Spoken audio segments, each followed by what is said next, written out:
C'est l'heure des informations sur BB24. Bonsoir à tous et bienvenue dans cette édition du journal.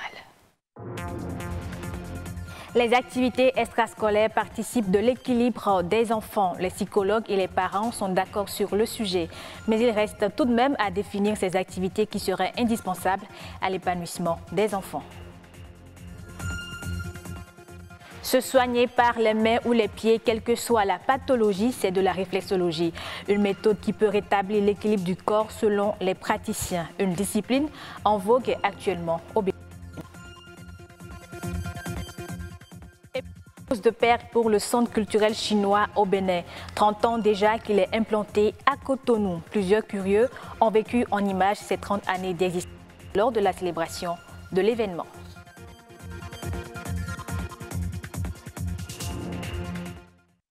Les spécialistes recommandent les activités extrascolaires pour les enfants dès leur plus jeune âge. Sur le sujet, ils ont l'accord des parents qui eux-mêmes savent que les enfants doivent bouger, s'éveiller ou s'auto-former à travers ces activités-là. Mais sont-elles vraiment indispensables? Quelles sont en réalité les activités extrascolaires adaptées aux enfants? Nous avons interrogé à ce propos un psychopédagogue. Il est au micro de Patrick Adiaboudjou. En parlant des enfants, nous voulons des hommes complets demain. Et si nous voulons des hommes complets, il faudrait que ce soit des gens qui ne sachent pas seulement courir après les diplômes. Avoir le BPC, avoir le bac, c'est très bien. Mais si entre-temps, vous avez un bout de temps, quand les vacances arrivent, vous devez pouvoir vous inscrire dans des activités extrascolaires. Le dessin, la cuisine, la couture, c'est des choses qui forgent l'intelligence de l'enfant. Il y a des enfants qui adorent la cuisine, il y a des enfants qui adorent l'électronique. Mais on ne leur en donne pas l'occasion. Et on pense qu'ils ne sont bons que pour faire 18, 12 de moyenne et puis ainsi de suite. Non, je crois que lorsqu'on donne cette possibilité à l'enfant, on lui permet d'éclore tous ses talents. Et là, vous vous rendez compte que c'est un enfant qui ne reste pas à la maison pendant les vacances, qui ne passe pas toutes ses journées devant la télévision, mais c'est un enfant qui va dans des ateliers spécialisés, des ateliers de cuisine, des ateliers de ci et de ça. Un enfant ou bien une fille qui a énormément du plaisir à aider maman à la cuisine, qui dit même à maman que est-ce que l'oignon là va suffire pour la friture qu'elle veut faire. Et là, maman se rend compte qu'elle a maintenant une partenaire incontournable. Et là, je crois que c'est très bien pour que demain, une fille qui a fait la cuisine, qui a fait l'apprentissage de la petite couture, quand elle se retrouve dans son ménage, le mari en est tout simplement fier. Et on parle à présent du corps humain. En réflexologie, chaque partie du corps aux fonctions physiologiques correspondrait à une zone ou un point sur les pieds, les mains ou les oreilles.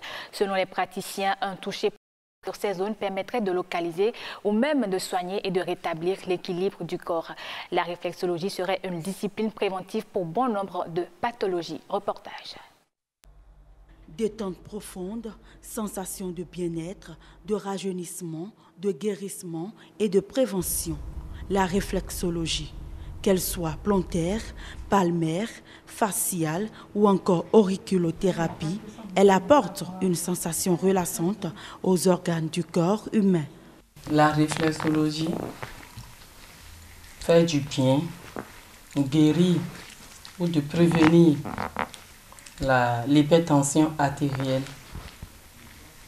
Ça soulage les diabétiques, ceux qui ont les problèmes des nerfs, ceux qui traînent chaque fois des crampes. Surtout nos joueurs, ils en ont besoin pour l'entretien de leurs muscles. Elle se déroule parfois assis et souvent couché. Le réflexologue agit sur les zones de terminaison nerveuse. 10 ou 15 minutes après, le patient est soulagé. Le patient est couché sur le dos et on exerce, on prépare ses pieds, on nettoie ses pieds et le praticien exerce une pression au niveau des terminaisons à des zones données de la plante des pieds pour stimuler les organes, pour stimuler la fonction des organes. Dit aux organes, reprenez vos fonctions. Plus de 180 maladies différentes. L'hypertension artérielle, même la paralysie cérébrale, les maux de ventre, même pour pouvoir déclencher l'accouchement d'une femme. Les maux de tête, les maux de dents, la vision, bon, problème cardiaque, même les cancers de sein, de poumons. Cette médecine s'occupe des pieds, des mains, des oreilles et du visage. Au visage, on parle de la réflexologie faciale, encore considérée comme l'anti-âge. La réflexologie palmaire ou des mains vise à éliminer le stress. L'auriculothérapie permet l'entretien des oreilles et la réflexologie plantaire ou des pieds revitalise et établit l'équilibre énergétique. La réflexologie faciale consiste à exercer des pressions sur des points du visage pour stimuler l'organisme dans ses diverses fonctions. Ça permet d'éliminer les toxines dans le corps, procure la détente et la relaxation, raffermit les muscles du visage. Cette médecine chinoise est recommandée à toutes les catégories de personnes et à toutes les tranches d'âge. La réflexologie, c'est pour tout le monde. C'est pour tout le monde. Quelqu'un qui s'abonne à la réflexologie et qui surveille son alimentation, c'est-à-dire qui adopte une bonne habitude alimentaire et bien dans sa peau, a une bonne santé, ne se plaint pas des maux comme d'habitude.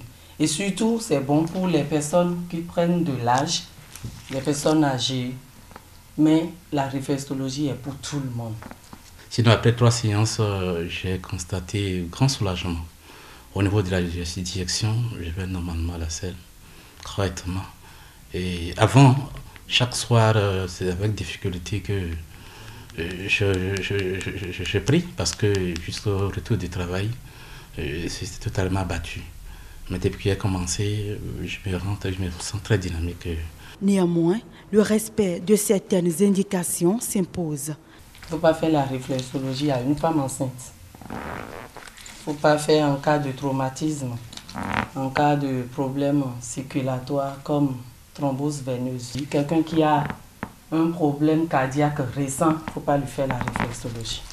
Cette science importée est reconnue pour ses bienfaits sur la santé. La réflexologie est aujourd'hui une médecine destinée à apaiser et à se sentir mieux. Un audit publié par le Fonds monétaire international a relevé que 1000 milliards de francs CFA d'arriérés dus par le gouvernement ont été apurés sans qu'on ne puisse trouver les documents qui ont servi de base à l'opération. Le rapport d'audit a classé cela dans la catégorie des faiblesses existantes dans la comptabilité publique. Le FMI relève aussi que près de 1,6 milliard de francs CFA de d'ailleurs, dont des documents existent, n'ont pas fait l'objet de prise en compte dans le système comptable. Dans ses conclusions, l'audit a retenu l'équivalent de 182 milliards de francs CFA au titre des arriérés de la période de 2000 à 2017, dont seulement 176 milliards ont été validés fin 2017. Le Libéria et la Chine ont signé 2 accords de financement d'un montant global de 54 millions de dollars, soit plus de 24 milliards de francs CFA. C'était à l'occasion d'une rencontre entre le président libérien George Weah et le président chinois Xi Jinping qui s'est tenue dans le cadre des discussions bilatérales en prélude au forum sur la coopération sino-africaine à Beijing. Le premier accord est relatif au financement de la construction de 2 viaducs à Monrovia, tandis que le concerne la fourniture d'une aide alimentaire d'urgence. Retour au Bénin, le Bénin qui abrite depuis maintenant 30 ans son centre culturel chinois. C'est même l'un des premiers centres culturels de la Chine à l'étranger.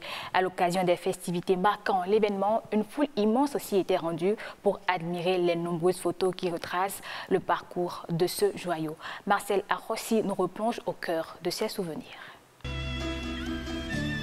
Septembre 1988, septembre 2018. Déjà 3 décennies que la culture chinoise est au Bénin. Le centre culturel chinois de Cotonou a été inauguré en fin d'après-midi du 27 septembre 1988 devant une foule nombreuse venue admirer et rendre hommage au génie créateur de l'homme et aux fruits d'une coopération exemplaire, celle qui unit les peuples béninois et chinois. Aujourd'hui, 30 ans après donc, Oudou Ali, alors ministre en charge de la culture, s'en souvient comme si c'était hier. Dans sa délégation, on pouvait compter Martin Dou Azonho, Rafiatou Karimou, Vincent Guizouye et bien d'autres encore. J'avais 40 ans, donc aujourd'hui ça fait 70. Et j'étais ministre donc, de la culture, de la jeunesse, du sport et des loisirs, après avoir quitté le poste de ministre de l'Information et de la Communication. La Chine venait en deuxième position après l'Allemagne fédérale, laissant derrière la France et tout le reste, par la qualité, la quantité donc, de la coopération. Vraiment, on ne peut pas trouver mieux comme amis. Derrière l'île Maurice, le Bénin est le deuxième pays africain à bénéficier d'un centre culturel chinois. C'était vraiment un témoignage d'amitié exceptionnel entre le président Mao Tse-tung et le président Mathieu Kérékou. Et amitié qui ne s'est pas démentie depuis à travers donc, les réalisations que la Chine est en train de faire dans notre pays. La Chine au Bénin, une longue et belle histoire. Les Béninois, aujourd'hui et ceux depuis longtemps, sont amoureux de cette nation. Depuis ce temps, on a vu le développement assez intéressant de ce géant. La Chine est incontournable dans le commerce international. Donc la Chine représente beaucoup pour le monde entier et beaucoup pour le Bénin. Par modestie, ils sont la deuxième puissance économique, car en vérité c'est la première puissance économique. Sur 100 francs que les États-Unis doivent dans le monde, les Chinois ont 60 francs plus. C'est pour dire que vraiment c'est une nation formidable. Ces grands pas et ce bon fait en un temps très court, c'est surtout ça l'émerveillement. Voilà des gens qui mouraient de faim en 1949. Ils étaient 400 et quelques millions. Aujourd'hui, ils sont 1,4 milliard. Ils mangent bien, ils viennent nous donner et nous dansons pour les remercier. Ils ont beaucoup de leçons à nous apprendre. On a beaucoup à apprendre auprès d'eux. Parce que nous aussi, on a beaucoup de capacités que nous devons déployer si on suit leur exemple. Et donc, mais tout ça là, c'est d'abord l'amour de la patrie. Voici un centre culturel au croisement des traditions et de la modernité. Le bâtiment de 3 étages, érigé sur une superficie de 4062 mètres carrés, aura mis 15 mois pour être achevé. En son sein, une salle audiovisuelle, un théâtre de verdure, une terrasse de wushu et des salles de classe. Ce qui frappe le plus, c'est l'impressionnante architecture traditionnelle chinoise. Un bâtiment qui s'impose de l'extérieur par sa forme et ses couleurs. À l'intérieur, des cours de langue chinoise, de wushu et de tai chi sont donnés. Et régulièrement, on y organise des activités artistiques et culturelles bien variées.